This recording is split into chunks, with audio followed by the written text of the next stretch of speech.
Thank you. Now that Reverend Gomes has given the blessing, you are welcome to eat. This being Harvard, I know some of you will do that.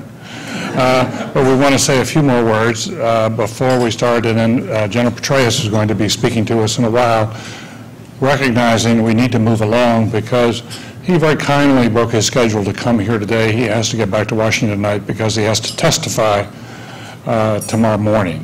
So we're going to keep the program moving along fairly swiftly, but I'm David Gergen, and I want to welcome you to this evening.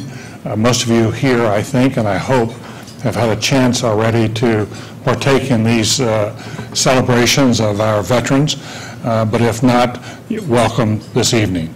This has been already become a very special day, and if anything, it's about become specialer, to use a word that's not in the English language.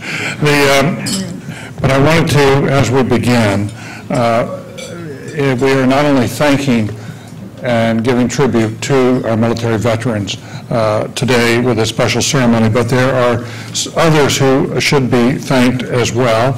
And I want to briefly ask some of them who are here to stand, and we will please hold your applause until it's completed. But the ROTC Color Guard, Allison Shapira, who was a soloist in the forum tonight, who sang the national anthem and gave it new meaning.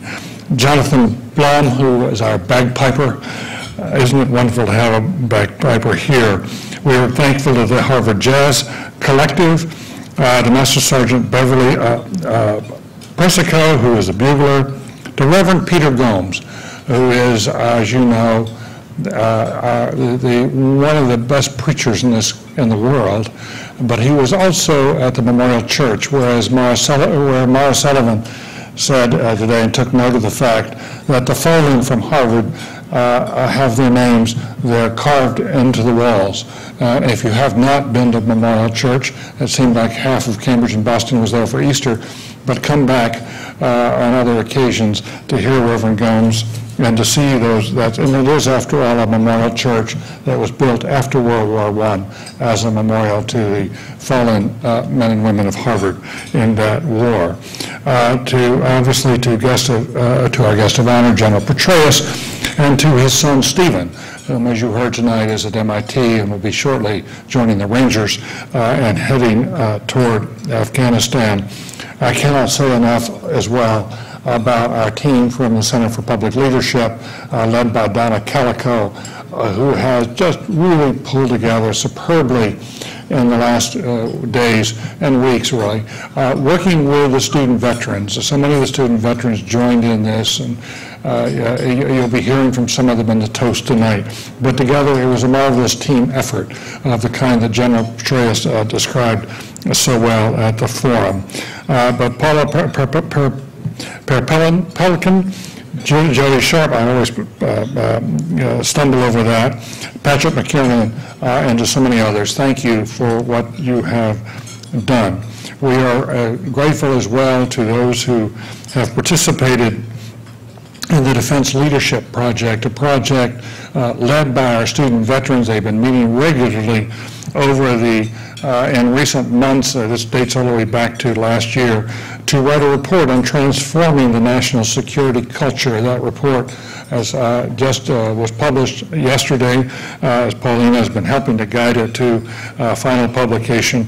I commend that to you. I think you will find it, if not nearby, you will find it at the center and many other places. And finally, I want to say a word about the people who provided resources to make this evening possible.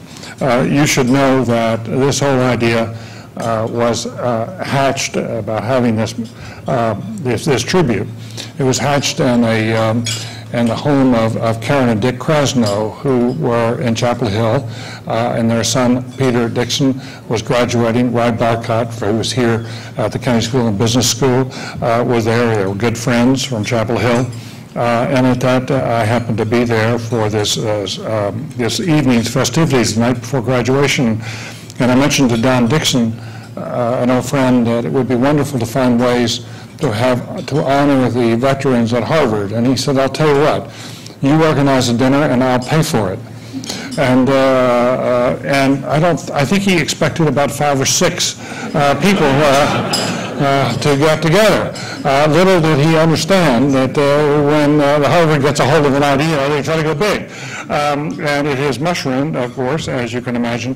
But Don's wife, Betsy Dixon, as well as his son Peter, who is in the Marine Corps, is back now from Afghanistan for a short time. We're honored to have both of them here.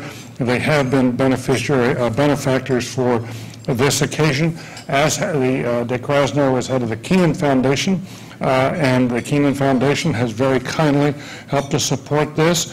This continues to grow. They are friends, as I am, of Will Hurst, and he is the Hurst Foundation has supported this.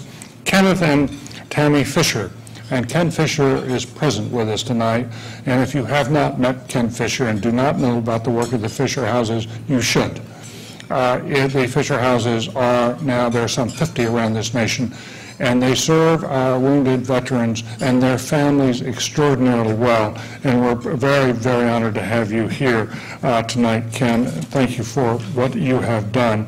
And finally, I should mention, and I hope I haven't left anyone out, but I think I should mention that when we brought this idea to Alex here, who runs the Charles Hotel, he jumped at it and said, let us at the hotel help. Let us participate in this. We would like to do this. We had our first dinner 2 years ago, as many of you know. And so all of those benefactors, we want a big, if I may say, and I think we should join in this. This would not have been possible without their generous help. And if you would join me in a round of applause for our benefactors.